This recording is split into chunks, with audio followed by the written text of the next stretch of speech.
Eu sou a Clara Verbuck, eu sou escritora, eu fui uma das primeiras pessoas que saiu da rede, da internet para literatura, né? O meu primeiro livro, ele tem muito sexo, muita putaria, muita bebida, muita droga. Eu não era feminista nessa época ainda, eu nem pensava nisso.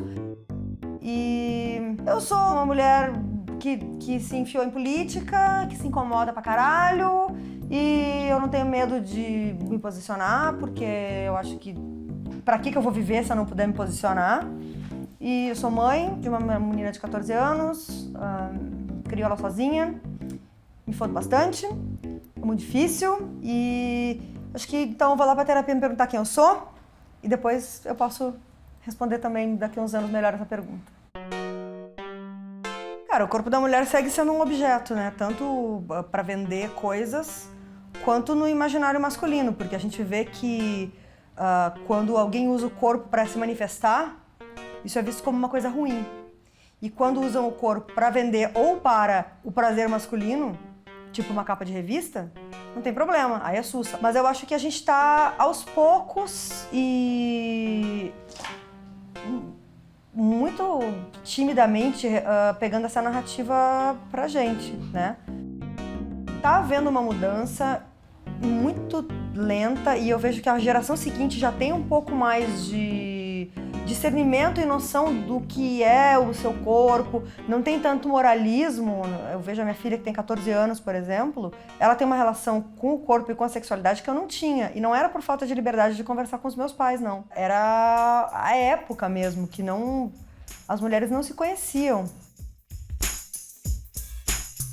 Não ficar sozinha, nunca jamais, não ceder, porque a vida se tornaria um inferno, porque depois de casado o marido jogaria na cara, né, da esposa que ela teria cedido antes do tempo. Quer dizer, os interditos que cercavam o caminho para o altar, né, eram interditos realmente muito fortes. E eu lembro que para as mulheres nessa época, felicidade era sinônimo de casamento. Casar, ter uma aliança no dedo, ser a senhora fulana de tal.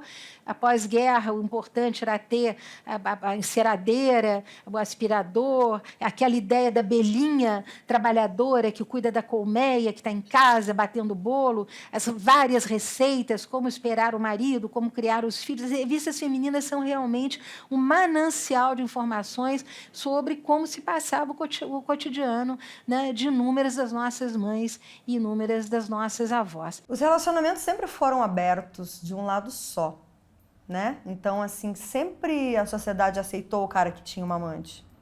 E a vagabunda era quem? A amante. O cara sempre sai ileso dessa coisa, né? Então fica sempre o embate entre as duas mulheres. A moral das mulheres é sempre questionável. O homem foi seduzido pela vagabunda e, ou então a pressão estava em casa e a mulher de casa não estava dando o que ele precisava. O cara sempre sai ileso. Eu vejo nessa nova geração, as meninas estão muito agilizadas e os meninos ainda estão bem lerdos, né? Tem que haver uma nova educação para os meninos também. Porque as meninas estão anos-luz na frente já.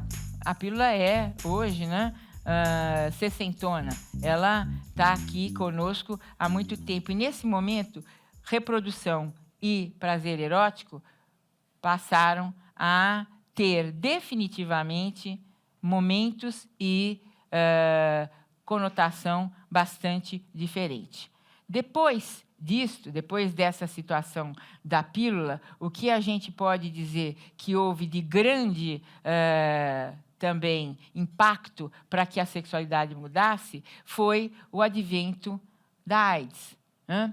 Porque o advento da AIDS fez com que a sociedade tivesse que falar de um assunto que antes era muito reservado. Não sei se vocês concordam, mas de uma hora para outra, as pessoas começaram a falar sobre sexo, sobre prevenção, sobre uso de preservativo, como se isto fosse um assunto habitual. E começou a ser falado de uma hora para outra. Por quê? Porque eram vidas que estavam em jogo, era a vida que nós estávamos pretendendo preservar. Mas eu acho que essa questão do prazer feminino mesmo, é agora que é isso consegue ser um assunto. Então, as pessoas fazem menos sexo hoje em dia do que há não sei quantos anos, É possível, mas eu acho que eu mesma faço menos sexo hoje do que eu fazia na minha adolescência ou na minha jovem adultice. Porém, eu faço sexo de muito mais qualidade do que antes. Porque eu comecei a me importar comigo. Eu tive uma vida sexual muito ativa, né, quando eu era mais nova, e eu acho que eu devo ter realmente gostado de 20% dessas vezes. O nível de exigência dos jovens sobre a sua performance tem sido muito grande. E eles querem estar competentes muito cedo para uma situação que é um aprendizado que você vai tendo a vida toda. Tem um estudo curioso que apareceu nos Estados Unidos também, há uns 2 anos atrás, falando que os meninos preferem as mulheres que eles veem na internet. Que, por comparação, eles acham as meninas reais muito desinteressantes. Porque elas talvez não sejam tão fulgurantes, ou tão vigorosas, ou tão sensuais, ou provocantes, ou ruidosas quanto as da internet, apesar de que, na vida real, há uma tendência dos homens e das mulheres de copiarem o padrão da indústria pornográfica. Isso é uma das coisas mais tristes que acontece na contemporaneidade, é que quem dita as normas da conduta sexual atual é a indústria pornográfica. Não é vamos dizer assim, um local ideal para ensinar esse tipo de procedimento. Mas os ruídos que se fazem, as formas como se tem o sexo, a volta da preocupação com o estímulo e a penetração vaginal insistente, os prazeres obtidos através do sexo anal, que até há pouco tempo não eram nada prazerosos, enfim, todas essas coisas parece que foram introduzidas pela indústria da pornografia, aumentando de novo a preocupação das mulheres com o orgasmo vaginal, que nunca acontece, então as mulheres nunca não. Quase nunca acontecem, aí as mulheres fingem orgasmo como nunca fingiram. A preocupação maior do que nunca dos homens com o tamanho do pênis, porque também a indústria sugere que quanto maior, melhor, o que também não é verdade. Mas, enfim, a verdade não interessa a mínima, né? O que interessa é a filmografia. Provavelmente, do ponto de vista do filme, a questão do pênis maior é mais fotogênico, mais adequado para fabricar o produto final. Tipo a questão do cara que te chama de frígido se você não quer transar na hora que ele quer. A questão da gente fingir que tá sentindo prazer e na real não tá para agradar o outro. Isso tudo são construções em cima da sexualidade da mulher que a gente vem tentando lutar contra, porque não é possível que em 2017 a gente ainda tenha que fingir que tá gozando em vez de gozar. É muito difícil, às vezes, conversar com um homem, porque ele já vem dizendo, não, mas nem todo homem. Gente, isso é uma hashtag universal, not all men. Então, assim, se você não está dentro dessa categoria de homens da qual a gente está falando, não precisa dizer que você não é assim. Começa por aí, já fica melhor já para vocês, desse jeito. A construção da masculinidade é uma coisa que faz mal para todo mundo. Essa masculinidade tóxica, que é uma masculinidade violenta, é uma masculinidade opressora, é uma masculinidade que faz mal para vocês, faz mal para nós. Vocês se matam porque é violenta, vocês se reprimem porque não permite nenhum sentimento. Então, força não é coisa de homem, sensibilidade não é coisa de mulher. Mas essas coisas são ensinadas como isso. Tipo, menino não pode chorar. Menino não pode não sei o quê. Para de frescura, tá jogando futebol feito uma menina. Então tem toda essa construção da masculinidade que é toda cagada também. Faz super mal pra vocês. Faz mais mal pra gente porque nos mata. Mas vocês também acabam se matando. Então vocês precisam conversar sobre uma nova masculinidade fora dessa lógica de dominação e violência.